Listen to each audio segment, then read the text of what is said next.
All right, horror hounds, and welcome to another episode of This Just In. Today we're talking about Halloween 3, Season of the Witch.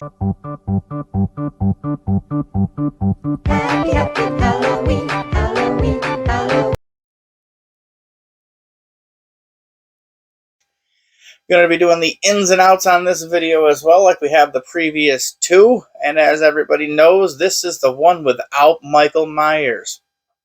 So when John Carpenter originally made Halloween, he thought he was going to be making a yearly anthology, and it was going to be something different every year surrounding the Halloween holiday. But Halloween 1 was such a success with Michael Myers, they had to follow it up with Halloween 2 and bring Michael Myers back. But after that one, John Carpenter felt like he did a good job writing Michael Myers out and gone. And he's going to do his own thing. And boy, is this a different movie. Let's just say this has a tune to it, to say the least. But let's get into the ins so we can see what my overall thoughts are on this film. My first in is the plot. The plot of this movie is about these masks that the Silver Shamrock is trying to sell to put on kids so that they can then play this theme song with a flashing, strobing pumpkin, and it kills all the kids.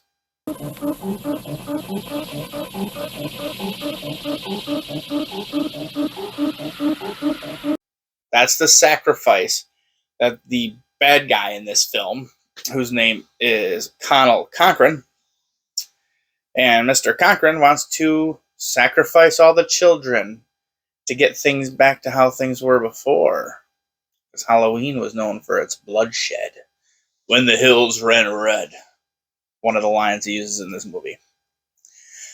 But I do think that is a really cool plot. And the fact that we kind of have like that detective-y style with the main character, Dr. Dan Chalice. He kind of figures out something weird's going on, and he's trying to get it all figured out and trying to see what's going on. And then when he eventually figures out the whole plan, he's mortified because his kids have this mask.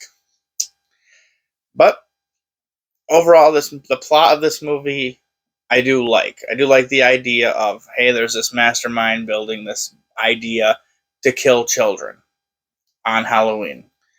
We all know that the best horror movies and horror stories, anthologies, things like that, all kind of cover killing kids on Halloween.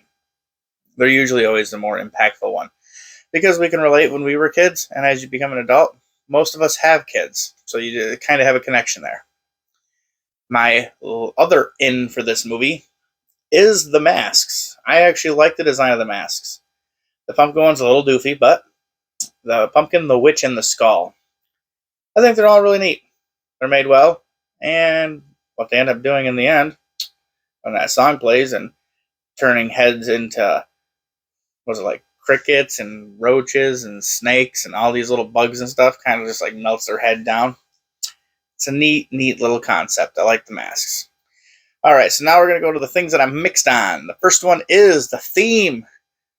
Everybody knows the theme to this song for this movie. If you've seen this movie, this has been stuck in your head at one point in time. The 8 more days till Halloween, Halloween, Halloween. It's catchy. It's a good theme. But they play it so fucking much. So fucking much in this movie. It's almost as bad as the overuse of music in part 2, where they're just using tones and stuff to try to set a tone that's not there. And this one's just because they keep airing this commercial. It's on TV. It's on the radio. And it's literally counting down the days to Halloween. It is tiring listening to it all the time. And then it does get stuck in your head. And then for fucking days, all you can think is, this is Halloween, Halloween, Halloween. Happy Halloween, Halloween, Halloween. Happy Halloween. But it is a good tune. Just wish they didn't use it so much that it bothers me that I have to keep hearing it now for days. Another mixed element for me is Conal Cochran, the bad guy. He's not terrible, but he's just not great. He's an older man. Um, he kind of talks in a monotone voice. He's building these robot people that are filled with this like yellow goo that are like his henchmen, so they're super strong and they follow orders. They do all this other shit, and it's he's okay. He has kind of a tone to him, but I just wish he was a little bit more menacing versus more bland. I understand what he was going for, but that's why it's mixed for me. I love his plot. I love the idea, but I don't feel like he delivered that great on it personally. The other mixed element for me is the kills. They have decent ones in here, not a lot. Some of them are kind of crappy, but they do have some cool ones in here. I do like when the malfunction of the Shamrock shoots the little lady in the face with like the laser and stuff, and then we get the after look of her face like all.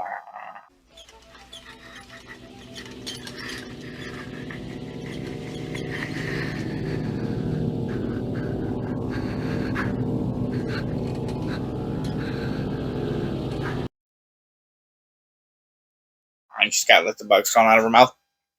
Thought that was pretty cool. But there's a lot of, I guess, like lackluster kills. Like they're going for volume more than they are quality. The very first kill, the guy gets crushed between two cars, looks atrocious. The second one, the guy shoves his fingers in his eyes and literally breaks his skull. Neat. I like that one. Then he goes outside and he pours gasoline on himself and blows himself up. Okay. So, there is a kill where a woman gets a drill through her head. We don't get to see it up close, but we know it happens. It's on screen, but it's kind of blocked by their bodies to see what actually happens, but still, something different. The one thing I will give the Halloween series so far is for Michael Myers to be known as walking around with a butcher's knife. Between 1, 2, and now this movie as well, they do get creative with their kills. And then I'm also mixed on the acting. The guys who are the robotic people, they do a great job looking like robots. I just find them kind of boring. The main actor playing Dr. Dan Chalice, I think he does good in the beginning, and then as it goes on, I just feel like it drops off. So it's okay. And then a couple like I said, the main bad guy there, Conal Cochran, I didn't feel like his performance was amazing by any means. That's why I put him in the mixed area. And then outs. The only thing I'm out on in this entire movie, kind of the ending. What he does to vanquish the bad guy. I thought that sucked. I did. I thought the way he ended the old Shamrock, blah, blah, blah, with the bad guy and all his robots and the spinning lights, and then they both shoot through him, and then he dies. He, like, falls down dead. I don't know. I just felt like that was boring, uneventful. Like, I wanted something bigger and better for that. For that kind of a bad guy who's trying to murder all the children in the world, or at least in the United States. Should have been better than 2 fucking blue lights hitting him and he falls over.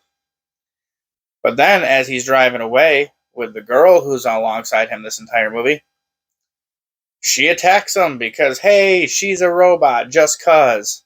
And they get into a car accident and her arm falls off. But she's still coming at him and then he smashes her head off. Then the arm comes after him again. Then the body comes after him again. Then he runs off. And at the very end, he's trying to get him to stop showing the Lucky Shamrock video that's going to kill all these children. Channel 1, it's off. Channel 2, it's off. But it's still playing on Channel 3. And we end with him just screaming, Please stop it. Stop it now. Turn it off. Turn it off. Stop it. Stop it. Stop it. Stop it. Stop it. Stop it. Stop it. and we're supposed to believe that every child died, including his own too, because he has a piece of shit ex-wife who will not listen to him no matter what he says. Every time he talks to this woman in the movie, she's giving him shit. Every time. Doesn't matter what it is. He's there at the hospital because some guy murdered somebody and then he killed himself. And he's a piece of shit because he isn't picking up the kids. Even though he's got to be a witness to murder. But that ain't good enough fucking reason for that ex-wife. This movie, it just invokes some funness to you, doesn't it? So overall, I do think this is a fun movie. It did have a decent pace to it. I didn't really get bored. There was some spots where I wish it had kind of trimmed up a little bit. I feel like this could have been like an hour 25 hour, it could have cut off maybe like 5-10 minutes in the middle to kind of speed up the process, because it took kind of a while to go from a couple of deaths to what they're actually doing. And I wish that there was more showing when it comes to the masks. We see that one kid die from a mask in this movie because they have like a little test screening going on for the doctor to see. So I do wish there was a little bit more than that. And I do wish the kills were a little bit better. But overall, I enjoyed this movie. For being a movie that, without Michael Myers in it, bombed at the box office and everybody hated. But I know it's got kind of a cult following now. This one I give 4 out of 5. So if I can have you hit that like button, hit the subscribe if you're not a member, turn on notifications so you can see the next movie we're going to be doing, which is Halloween 4, The Return of Michael Myers. Because since that movie bombed, they needed to make some fucking money. So they're going to bring back Michael Myers, no matter what. And don't forget to leave some comments down below. Let me know if you liked Halloween 3 Season of the Witch. Let me know if you hate it just because it doesn't have Michael Myers. I understand that theory, 100%. Because I have movies that I do not care for because of a different actor playing the bad guy. So we'll see you guys out on the next one. Until then, rest in peace.